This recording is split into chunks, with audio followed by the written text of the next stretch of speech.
এডিআৰিৰ চতুৰ্থ শ্ৰেণীৰ যি পৰীক্ষা আছিলে প্ৰায় ৫,০০০ পদ আছিলে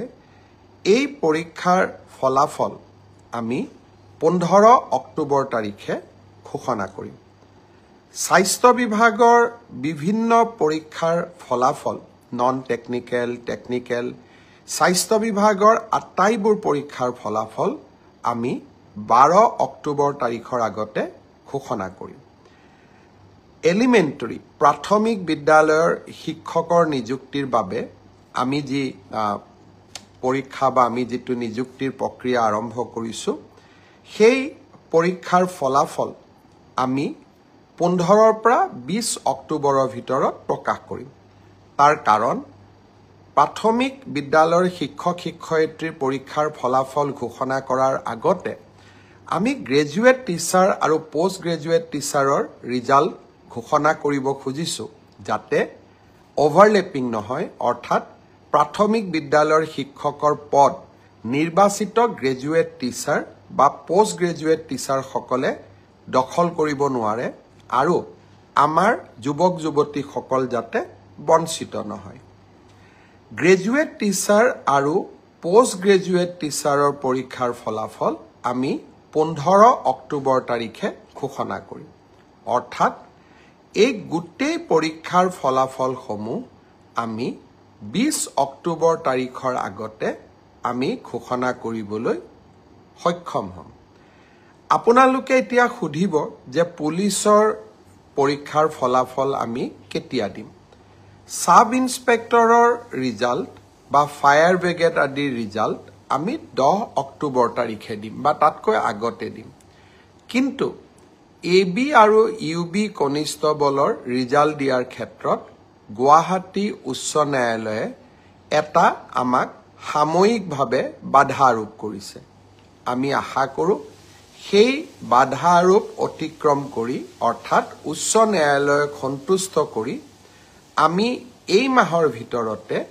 পুলিচৰো এবি আৰু ইউবি কনিষ্টবলৰ ৰিজাল্ট ঘোষণা কৰিব পাৰিম এই গোটেই ৰিজাল্টৰ ফলাফলৰ লিষ্টখন দেখিলে আপোনালোকে ইতিমধ্যে গম পাইছে যে আমি 20 অক্টোবৰলৈকে যাবলগীয়া হৈছে কিন্তু মই প্ৰতিশ্ৰুতি দিছিলো যে অক্টোবৰ মাহৰ ভিতৰতে 10 অক্টোবৰত আপোনালোকক নিযুক্তি পত্ৰ দিম 10 অক্টোবৰত মই নোৱাৰিলো অন্তত 25-26 অক্টোবৰৰ ভিতৰত আপোনালোকৰ হাতত মই নিযুক্তি পত্ৰ তুলি দিম কাৰণ পৰীক্ষাৰ ফলাফল ঘোষণা কৰাৰ পিছতো আমি বিভাগলৈকে কাক কোন বিভাগত দিম ৰেন্ডমাইজেশ্যন কৰিব লাগে আৰু তাৰ পিছত বিভাগসমূহেও আপোনালোকৰ পোষ্টিং অৰ্ডাৰ উলিয়াব লাগে সেই কাৰণে অক্টোবৰ মাহৰ ভিতৰতে আপোনালোকৰ নিযুক্তি হ'ব কিন্তু কেইটামান দিন আপোনালোকে অপেক্ষা কৰিব লাগিব ইয়াৰ কাৰণো আপোনালোকে জানে যোৱা কেইবাটাও দিন ধৰি আমি কোনেও কাম কৰিব পৰা নাই জুবিনৰ মৃত্যু বা জুবিনৰ দুৰ্ঘটনাৰ পিছত বা বহুতে কোৱাৰ দৰে হত্যাৰ পিছত যি ধৰণে আমি নকওঁ কিয় আমাৰ মনবোৰ বিষাদেৰে ভৰি পৰি আছিল কাম কৰিব পৰা কোনেও নাছিল কিন্তু আমি যিহেতু আগুৱাই যাবই লাগিব সেইবাবে মই আজি আপোনালোকক নিশ্চিতভাৱে কোন পৰীক্ষাৰ কেতিয়া ফলাফল ঘোষণা কৰিব তাক মই জনালো আৰু আপোনালোকে যাতে নৱেম্বৰ মাহতে চাকৰিত যোগদান কৰিব পাৰে তাৰো আমি নিশ্চিতভাৱে ব্যৱস্থা লম বন্ধু বান্ধৱীসকল শ্ৰদ্ধাৰ ৰাইজ আৰু কেইটামান কথা মই আপোনালোকক ক'ব খুজিছো অৰুণোদয়ৰ জৰিয়তে আমি অসমৰ 30 লাখ পৰিয়ালক মাহত 1250 টকাকৈ আগবঢ়াম যোৱা 17 ছেপ্টেম্বৰ তাৰিখৰ পৰা আমি অৰুণোদয় তৃতীয় সংস্কৰণ আৰম্ভ কৰিব বিচাৰিছিলো তাৰ পিছত আমি 25 তাৰিখৰ দিনটো ধাৰ্য কৰিছিলো কিন্তু অসমত চলি থকা ঘটনা প্ৰবাহৰ বাবে এই আঁচনিখনো আমি নিৰ্দিষ্ট দিনত দিব নোৱাৰিলো অহা 7 অক্টোবৰ তাৰিখে আমি আপোনালোকৰ হাতত অৰুণোদয় তুলি দিম আৰু আমি সকলো প্ৰচেষ্টা ইতিমধ্যে সম্পূৰ্ণ কৰিছো 7 তাৰিখে নিশ্চিতভাৱে অৰুণোদয় তৃতীয় সংস্কৰণৰ সুবিধা 30 লাখ আই মাতৃয়ে লাভ কৰিব আৰু আমি তাৰ পিছত প্ৰতি মাহে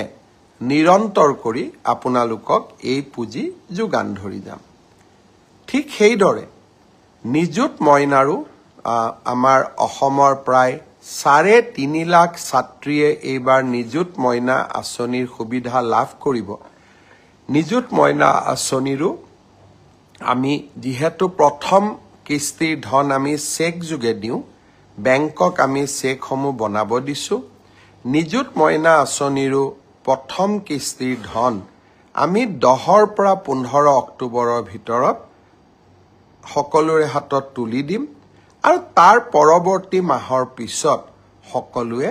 বেংক যোগে নিযুত মইনা আঁচনিৰ ধন লাভ কৰি থাকিব এডিআৰিৰ ওপৰত আপোনালোকৰ প্ৰশ্ন আছিলে অৰুণোদয়ৰ ওপৰত আপোনালোকৰ প্ৰশ্ন আছিলে নিযুত মইনাৰ ওপৰত আপোনালোকৰ প্ৰশ্ন আছিলে মই চেষ্টা কৰিছিলো যাতে আজি ফেচবুক লাইভৰ জৰিয়তে গোটেইখিনি উত্তৰ দিব পাৰো শ্ৰদ্ধা ৰাইজ যোৱাকালি বিটিসি নিৰ্বাচন সম্পূৰ্ণ হ'ল এয়া প্ৰথমবাৰৰ বাবে বড়োভূমিত নিৰ্বাচন অনুষ্ঠিত হ'ল যি নিৰ্বাচনৰ পূৰ্বেও হিংসাত্মক ঘটনা সংঘটিত হোৱা নাছিলে নিৰ্বাচনৰ সময়তো হিংসাত্মক ঘটনা সংঘটিত নাই হোৱা আৰু নিৰ্বাচনৰ ফলাফল দিয়াৰ পিছতো সকলো পক্ষই কিৰা সুলভ মনোভাৱেৰে পৰীক্ষাৰ ফলাফল যেনেকৈ আমি গ্ৰহণ কৰোঁ নিৰ্বাচনৰ ফলাফলো তেনেকৈ আমি গ্ৰহণ কৰিছোঁ মই বড়োভূমিৰ ৰাইজলৈ পুনৰ এবাৰ অভিনন্দন জনাইছোঁ আৰু বিপিএফ দলৰ মুৰব্বী হাগ্ৰামা মহিলাৰীক তেখেতৰ বিজয়ৰ বাবে অভিনন্দন জ্ঞাপন কৰিছোঁ ভাৰতীয় জনতা পাৰ্টিয়ে আকাংক্ষিত ফল লাভ কৰিব নোৱাৰিলে আমি 5খন আসনত জয়লাভ কৰিলোঁ আৰু 5খন আসনত আমি 150ৰ পৰা 600 ভোটৰ ব্যৱধানত হাৰিবলগীয়া হ'ল মূল কাৰণ এইটোৱে যে যিদিনাখনে আমি জুবিন গাৰ্গৰ মৃত্যুৰ বাতৰি পালোঁ আমি গোটেইবিলাকে নিৰ্বাচনৰ ৰণক্ষেত্ৰৰ পৰা আঁতৰি আহিলোঁ আৰু জুবিনৰ শৱদেহ পাৰ্থিৱ শৰীৰ গুৱাহাটীলৈ উভতাই অনা পোষ্টমৰ্টেম শ্ৰদ্ধাঞ্জলি আৰু শেষকৃত্য সম্পন্ন কৰ্তব্যৰ তাগিদাত আমি নিৰ্বাচনৰ ৰণভূমি তাতে এৰি থৈ উভতি আহিলোঁ আকাংক্ষিত ফল লাভ কৰিব নোৱাৰিলোঁ